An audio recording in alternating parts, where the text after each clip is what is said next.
प्रकृतिं पुरुषं च एव विद्धि अनादि उभो अपि विकिरान् च गुणान् च एव विद्धि प्रकृति संभवान्।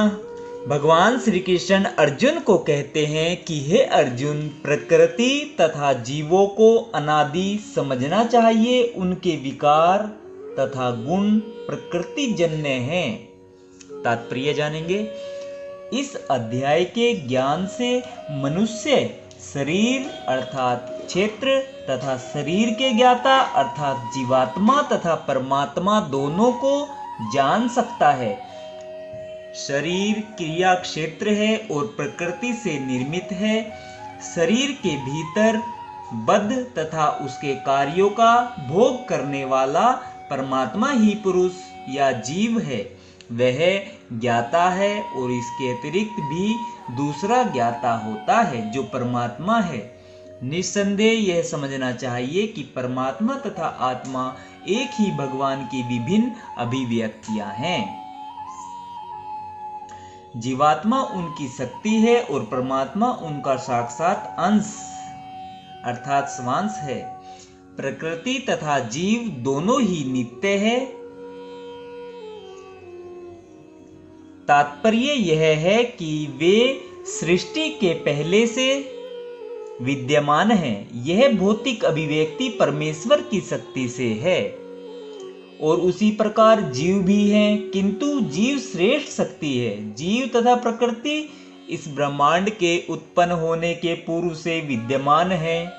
प्रकृति तो महाविष्णु में लीन हो गई और जब इसकी आवश्यकता पड़ी तो यह महत्व तत्व के द्वारा प्रकट हुई। इसी प्रकार से जीव भी उनके भीतर रहते हैं और चूंकि वे बद्ध हैं अतएव वे परमेश्वर की सेवा करने से विमुख हैं। इस तरह उन्हें वैकुंठ लोक में प्रविष्ट होने नहीं दिया जाता, लेकिन प्रकृति के व्यक्त होने पर इन्हें भौतिक जगत में पुनः कर्म करने तथा वैकुंठ लोक में प्रवेश करने की तैयारी करने का अवसर दिया जाता है। इस भौतिक सृष्टि का यही रहस्य है। वास्तव में जीवात्मा मूलतः परमेश्वर का अंश है, लेकिन अपने विद्रोही स्वभाव के कारण वह प्रकृति के भीतर बद्ध रहता है। इसका कोई महत्व नहीं है कि ये जीव या श्रेष्ठ जीव किस प्रकार प्रकृति के संपर्क में आए, किंतु भगवान जानते हैं कि ऐसा कैसे और क्यों हुआ। शास्त्रों में भगवान का वचन है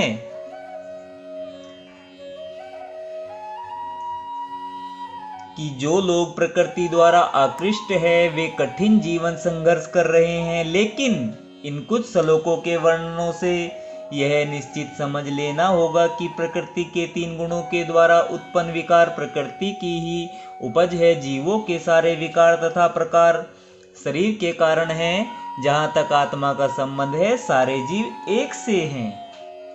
कार्य कारण कृतत्वे हेतु प्रकृति उच्यते पुरुषः सुख दुख नाम भोक्तव्ये हेतु उच्यते। भगवान श्री कृष्ण अर्जुन को कहते हैं कि हे अर्जुन, प्रकृति समस्त भौतिक कारणों तथा कार्यों की हेतु कही जाती है और जीव अर्थात पुरुष इस संसार में विविध सुख दुख के भोग का कारण कहा जाता है। तात्पर्य जानेंगे। जीवों के शरीर तथा इंद्रियों की विभिन्न अभिव्यक्तियां प्रकृति के कारण हैं। कुल मिलाकर 84 लाख भिन्न भिन्न योनियां हैं और ये सब प्रकृति जन्य हैं। जीव के विभिन्न इंद्रिय सुखों से ये योनियां मिलती हैं और इस प्रकार इस शरीर या उस शरीर में रहने की इच्छा करता है। जब उसे विभिन्न शरीर प्राप्त होते हैं तो वह विभिन्न प्रकार के सुख और दुख भोगता है। उसके भौतिक सुख दुख उसके शरीर के कारण होते हैं, स्वयं उसके कारण नहीं। उसकी मूल अवस्था में भोग में कोई संदेह नहीं रहता, अतएव वही उसकी वास्तविक स्थिति है। वह प्रकृति पर प्रभुत्व जताने के लिए भौतिक जगत में आता है। वैकुंठ लोक में ऐसी कोई वस्तु नहीं होती। वैकुंठ लोक शुद्ध है, किंतु भौतिक जगत में प्रत्येक व्यक्ति विभिन्न प्रकार के शरीर सुखों को प्राप्त करने के लिए कठिन संघर्ष में रत रहता है। यह कहने से बात और स्पष्ट हो जाएगी कि यह शरीर इंद्रियों का कार्य है। इंद्रियां इच्छाओं की पूर्ति का साधन है। यह शरीर तथा हेतु रूप इंद्रियां प्रकृति द्वारा प्रदत्त है। और जैसा कि अगले श्लोक से स्पष्ट हो जाएगा, जीव को अपनी पूर्वाकांक्षा तथा कर्म के अनुसार परिस्थितियों के वश वरदान या शाप मिलता है। जीव की इच्छाओं तथा कर्मों के अनुसार प्रकृति उसे विभिन्न स्थानों में पहुंचाती है। जीव स्वयं ऐसे स्थानों में जाने तथा मिलने वाले सुख दुख का कारण होता है। एक प्रकार का शरीर प्राप्त हो जाने पर वह प्रकृति के वश में हो जाता है, क्योंकि शरीर पदार्थ के होने के कारण प्रकृति के नियमानुसार कार्य करता है। उस समय शरीर में ऐसी शक्ति नहीं कि वह उस नियम को बदल सके। मान लीजिए कि जीव को कुत्ते का शरीर प्राप्त हो गया। जो ही वह कुत्ते के शरीर में स्थापित किया जाता है, उसे कुत्ते की भांति आचरण करना होता है। वह अन्यथा आचरण नहीं कर सकता। यदि जीव को सूकर का शरीर प्राप्त होता है तो वह मल खाने तथा सूकर की भांति रहने के लिए बाध्य है। इसी प्रकार यदि जीव को देवता का शरीर प्राप्त हो जाता है तो उसे अपने शरीर के अनुसार कार्य करना होता है।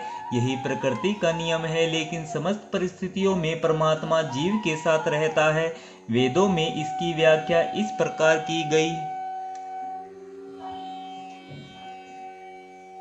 द्वासु पर्णास्युजा सखायः। परमेश्वर जीव पर इतना कृपालु है कि वह सदा जीव के साथ रहता है और सभी परिस्थितियों में परमात्मा रूप में विद्यमान रहता है। राधे राधे भक्तजनों, राधे राधे, जय श्री कृष्ण। आज हमने श्रीमद् भगवत गीता के अध्याय 13 के श्लोक नंबर 20 और 21 का आनंद लिया है। कल हम 22वें और 23वें श्लोक का आनंद लेंगे भक्तजनों। राधे राधे, जय श्री कृष्णा, जय श्री राधे।